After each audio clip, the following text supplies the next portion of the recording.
The remarkable thing about large language models is not that they contain a secret grammar book hidden somewhere deep inside their architecture, nor that they truly understand the rules of language in the way humans do, but rather that through nothing more than sheer scale of data and clever algorithms, they manage to produce text that feels, to us, almost indistinguishable from something a thoughtful person might write, without ever being taught what a subject or a verb is, without any explicit encoding of linguistic theory, without diagrams of sentence trees or handcrafted logic about word order. These systems can take in a string of words and predict what the next one should be. They can do this again and again, propelling themselves forward until a coherent paragraph, an essay, or even a conversation emerges. And this is perhaps the most startling demonstration of the power of statistics at scale.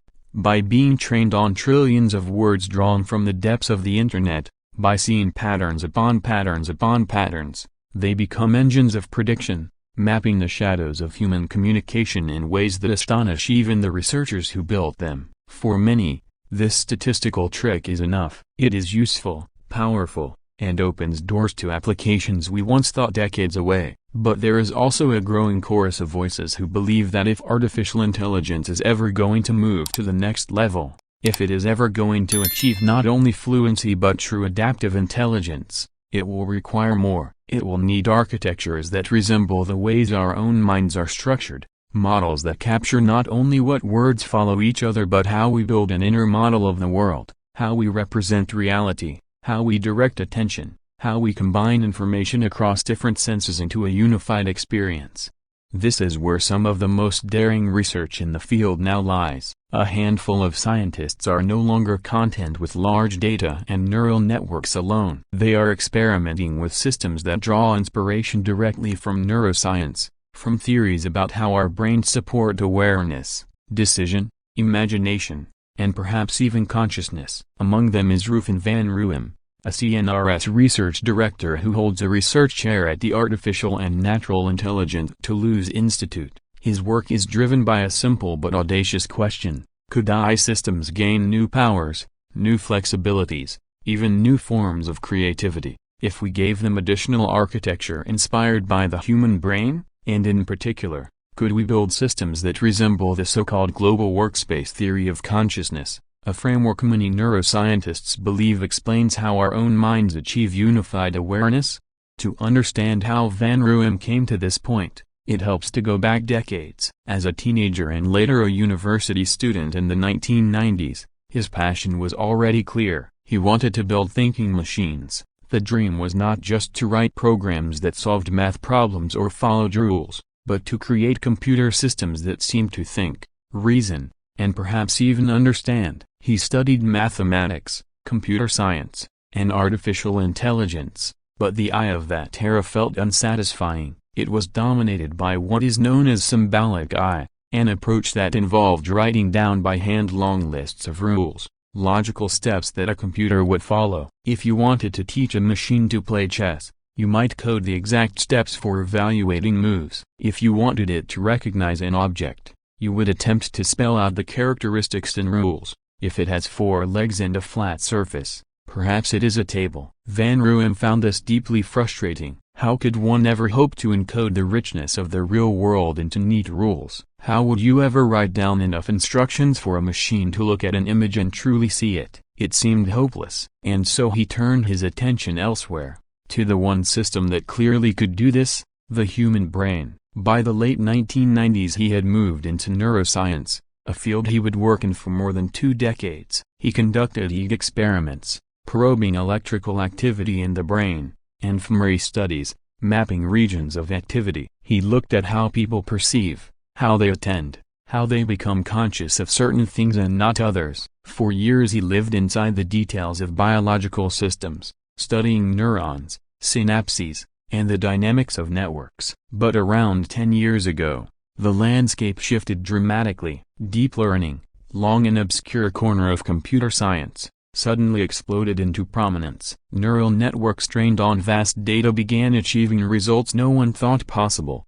image recognition that rivaled humans, language translation that was usable, and eventually large language models that could write with uncanny fluency. For Van Ruim, It was a revelation. Here was the kind of system he had been looking for 30 years earlier, one that was not bound by brittle hand-coded rules but instead learned directly from data, forming its own distributed patterns of knowledge. The field was finally ready, and so he made the decision to return, leaving behind the laboratory of human brains to work once again on artificial ones. At the heart of this deep learning revolution lies a deceptively simple architecture. A neural network is nothing more than layers of mathematical functions. Inputs are weighted, passed through nonlinearities, combined, and propagated forward. Though inspired by neurons, they are in truth only simulations, programs running on silicon chips. But they capture something essential, the idea of distributed units that connect, fire, and form representations not by rules but by emergent patterns. Every thought, every memory, every sensation in our biological minds is ultimately neurons sending tiny electrical pulses to one another, and though the artificial versions are far cruder, they too can form complex, flexible patterns that give rise to impressive abilities. Yet Van Ruem believes we can go further, if we take this base, these artificial neural networks, and augment them with an additional architecture, something akin to the human brain's global workspace.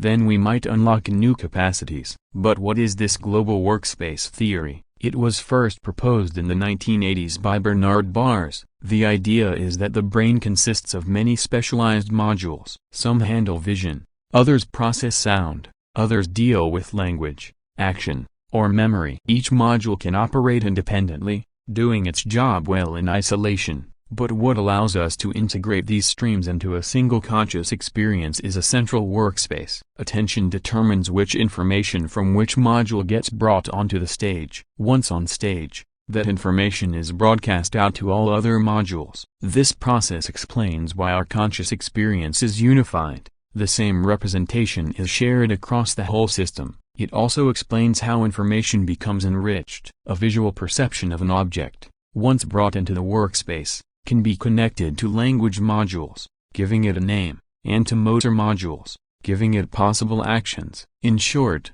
the global workspace theory suggests that consciousness arises not from isolated modules but from this dynamic broadcast system. For Van Ruem, this theory is not only about consciousness in the philosophical sense, it is also a theory of higher-level cognition. It is about how a brain, or perhaps an eye, can integrate and flexibly respond to a world that is always changing. Imagine an agent walking through a jungle. At first, the movement module is active, because the agent must walk, and the vision module is active, because the agent must watch. Suddenly a tiger appears. That information, because the vision module is connected, enters the workspace. It is broadcast to the movement module, which quickly decides escape is the best response. The system adapts. In another context, walking through a zoo, the same modules might be active. A tiger appears again, but now the broadcast produces a different result.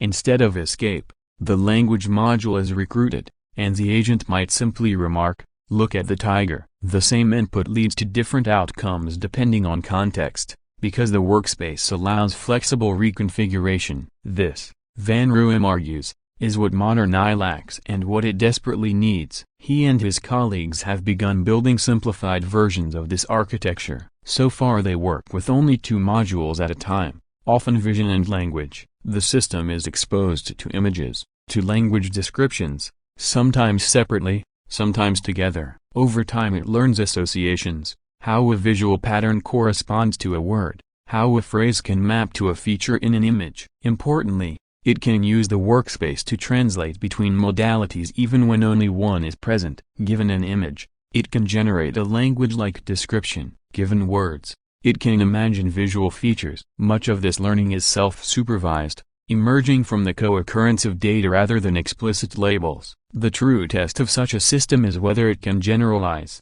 whether it can perform better than baseline models in unfamiliar tasks. In one experiment, Van Ruem's team created a simulated robotic agent. Its task was simple. In a room with a table, the robot had to find the table. Trained with reinforcement learning, using only mathematical coordinates of the environment, a proto-language describing positions of the agent could learn the task easily. But the researchers then changed the setup. Instead of receiving numerical coordinates, the robot now received an image. Could it still find the table? A standard system, even one that combined vision and language in a single fused representation, struggled. But the version with the global workspace succeeded. It was able to transfer what it had learned in one modality into another, to apply the strategy in a new domain. This emergent flexibility, though demonstrated in a toy environment, hints at something profound. Underlying all of this is a philosophical question. Does it matter that these processes are simulated in software rather than embodied in biological cells? Van Ruem believes in substrate independence. What matters is not whether the unit is a neuron nor a mathematical function,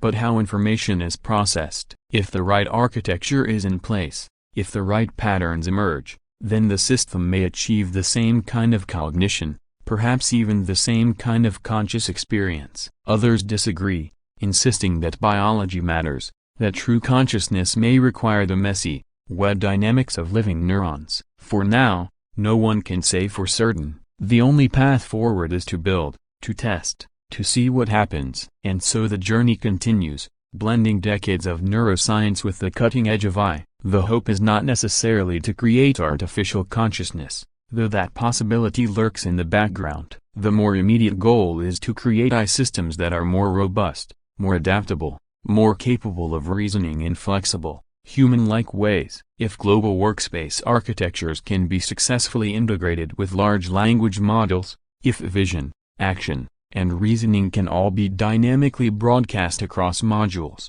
then the next generation of AI may not only predict the next word but truly navigate the complexity of the world. The frontier is open, the questions immense, and the implications, for science and for society, are only beginning to be glimpsed. The promise of global workspace architectures inside artificial intelligence is not just an academic curiosity. It opens a path toward a different kind of machine intelligence, one that is not trapped in the rigid statistical echoes of past data but that can improvise, adapt, and draw on multiple sources of knowledge the way humans do. To appreciate how transformative this could be, consider again the contrast between today's large language models and the human mind. A model like ChatGPT is a master of continuation. It takes the words you give it, calculates probabilities based on its vast training set, and predicts the next token. When the prompt is clear, when the context is stable, this mechanism works brilliantly. But when confronted with novelty, ambiguity, or situations that require combining different streams of information, the model can falter. It may hallucinate, producing confident statements that are false, or struggle to shift flexibly when conditions change. Humans, by contrast, thrive precisely in those moments. We can take vision, language, memory, emotion, and action, bind them into a single mental scene, and improvise a response. We can see a tiger and decide to run, or see the same tiger in a zoo and decide to comment. Our intelligence is not just prediction, it is integration. This is why Van Ruem and others believe the future lies in architectures that mimic this integrative capacity.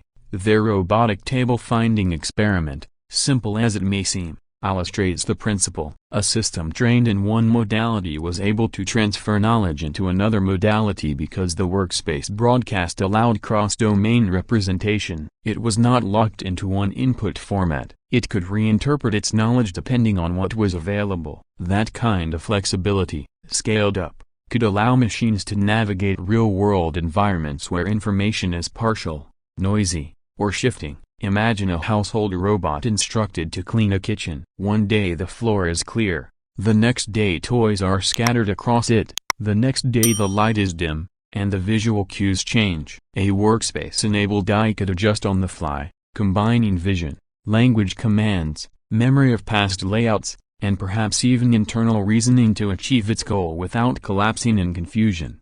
Of course, building such systems is immensely challenging. The human brain has hundreds of billions of neurons and trillions of synapses, each constantly changing, rewiring, and modulating based on context. The global workspace is not a physical structure in one location but a functional process emerging across networks. To replicate this in silicon requires both simplification and creativity. Van Ruem's group has so far experimented with 2 modules at a time. But the vision is far larger. Dozens of modules, each specialized, each capable of independent operation, all connected to a central attentional system that can recruit and broadcast as needed. In such a design, perception, memory, motor planning, and even emotional valence could all share information dynamically. The philosophical implications of this research are profound. If consciousness is indeed the result of information being brought into and broadcast through a workspace, then implementing such a mechanism in I may inadvertently create something with subjective experience. Van Ruem is cautious here. He insists the primary goal is not to build conscious machines but to build more capable ones. Still, the possibility hovers. If a system integrates modalities, forms unified representations, flexibly shifts attention, and broadcasts enriched experiences across its architecture, might it not, in some rudimentary way, have a first-person perspective? Might there be something it is like to be such a system? The answer remains elusive, but the very act of asking marks a shift in the field. Where once I was about solving problems with logic and rules, it is now grappling with questions once reserved for philosophy and cognitive science. There is also a practical question of measurement. How do we know if an I-system with a global workspace is truly more capable? Researchers design tests that push systems out of their comfort zones. They give them tasks in which the input modality changes, or where success requires combining streams of data that were never trained together. They look for robustness, transfer, and emergent properties. Already the results suggest advantages: better classification under noise, more stable reinforcement learning, improved cross-domain generalization. But these are baby steps. Scaling them up to complex real-world domains, where dozens of skills must intertwine, is the next frontier. The story of symbolic I looms large in the background. For decades, researchers tried to capture intelligence by writing rules, encoding logic, and specifying knowledge bases. The systems often worked in narrow domains but collapsed in the messy real world. Then came statistical learning, which embraced data instead of rules, and gave us the current revolution. Now, the brain-inspired turn suggests that the future may belong to a synthesis, not rules versus data, but architectures that give learned representations new ways to interact. The workspace is a scaffold, a stage on which the actors of perception, memory, and language can meet. Without it, the actors speak past each other, brilliant in isolation but unable to coordinate. With it, they can produce a play. Consider again the role of attention. In our minds, attention is not merely a spotlight that selects an object. It is a gatekeeper to consciousness. Only attended information makes it onto the stage, into the workspace, and thus into awareness. Reproducing this in I requires mechanisms for selection, prioritization, and dynamic recruitment. A workspace system must decide which modules are connected at any moment, which information deserves to be broadcast, and which should remain local. In the jungle, the sight of a tiger recruits motor planning for escape. In the zoo, the same sight recruits language for commentary. The flexibility lies in the attentional control. Building this into machines will require careful design, but it may yield systems that no longer respond rigidly to identical inputs, but adjust based on context and goals. Skeptics abound. Of course, some argue that even with a workspace, I will remain a sophisticated pattern matcher, not a true thinker. Others believe consciousness cannot be captured by any information processing structure, simulated or otherwise. They point to the hard problem: why should any processing give rise to subjective experience at all? Van Ruem acknowledges the mystery but maintains that progress is made not by debating in the abstract but by building and testing. If a workspace-based I demonstrates new powers of generalization, adaptation, and robustness, then whether or not it is conscious, it will be a leap forward. The broader stakes are enormous. As I systems become more powerful, society will face choices about how to deploy them, how to regulate them, and how to interpret their capacities. If a future I with a global workspace starts to speak not only fluently but reflectively, if it comments on its own processes or insists on its own perspective, will we take it seriously? Will we grant it moral consideration, or dismiss it as a parrot? These questions are not for scientists alone, they are for all of us, and they may arrive sooner than expected. For now, The work continues in research labs, with simulated robots navigating toy environments, with modules exchanging images and proto-languages. It may seem small, but so too did the first neural networks of the 1950s, crude models of neurons firing in software. From those seeds grew the systems that now translate languages, generate art, and converse across the globe. The global workspace experiments of today may be the seeds of tomorrow's AI, systems that do not merely predict words but weave together a tapestry of perception, action, and meaning. Van Ruym often emphasizes that the brain itself is the ultimate proof of concept. Whatever the precise mechanisms, we know that biological systems of neurons and connections are capable of producing intelligence, flexibility, and awareness. If we can capture even a fraction of those principles in artificial form, the results will be transformative. Whether that leads to machines that think like us, or machines that think differently but powerfully, remains to be seen. But the pursuit is irresistible. The dream of building thinking machines, the drive that inspired Van Ruym as a student decades ago, is alive, evolving, and gathering momentum. Perhaps one day we will look back at today's large language models as only the beginning, impressive statistical engines that showed us the potential of scale, but limited by their lack of integration. Perhaps the true breakthrough will come when architectures inspired by the global workspace bring together vision, sound, action, language, and memory into a unified stage. At that point, we may have not just fluent machines but adaptive ones, not just predictors but participants, not just echoes of human language but systems with their own dynamic inner life. Whether we call that consciousness or not may matter less than what such systems can do, how they can help us, and how we choose to live alongside them.